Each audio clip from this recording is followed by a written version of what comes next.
అనన్యని సూన్నీకొచ్చినోడు నన్ను చూసి చెడ్డ మాట అన్నాడు. సర్రనొచ్చిన కోపంతో 2 దెబ్బలేసినాను. ముష్టిగండెడు కుడిసెయ్యి ఇరక్కొట్టాల్సిందే. ఎడంసేత తింటా ఆడి బతికే రుచి లేదని గన్నేరు పప్పు కలుపుకు తిని సచ్చటోడు. ఆడపిల్లకి మర్యాద ఇయ్యనోడు మగాడే కాదనుకో, కానీ ఆన్నే అల్లుడనేసుకొని కిరాడ్ బాబు వాళ్ళమ్మ నా సెంప మీద కొట్టినది. అదేంటి భూమి, బుద్ధి లేని మనుషులకు బుద్ధి చెప్పడం కూడా తప్పేనా? ఈడ కూర్చొని చెత్తా ఉంటే ఆ గుంటడి మీద ఎన్న అసలు ఎట్టుకున్నారో అనిపిస్తాంది. అంటే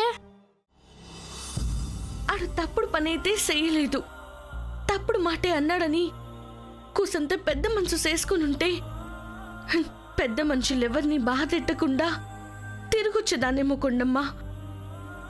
కూతురుకొచ్చిన సంబంధం సడిపోయిందని ఆ తల్లిదండ్రులు ఎంత బాధపడినారో ఏమో.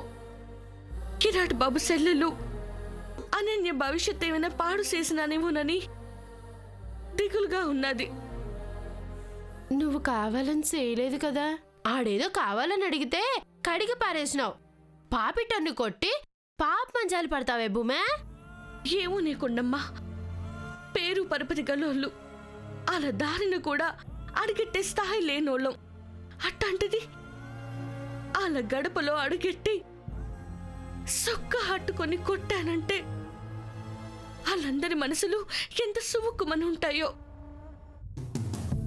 ఎల్లి క్షమాపణలు చెప్తే గాని నాకు ముద్ద దిగదు. అబ్బా శబ్దులే గాని సత్రం పోదాం పదా. ఆడనమ్మ హాజరేసుకునేప్పుడు లేకపోతే జుట్టట్టుకొని కొడతాది. నువ్వు బొవ్వ తిన్నావు కదా, తిని నీకోసం ఉరుకుతా అంటే డొక్కలు అట్టేసుకున్నదే. ఇంకా పాలు తిందాం పదా.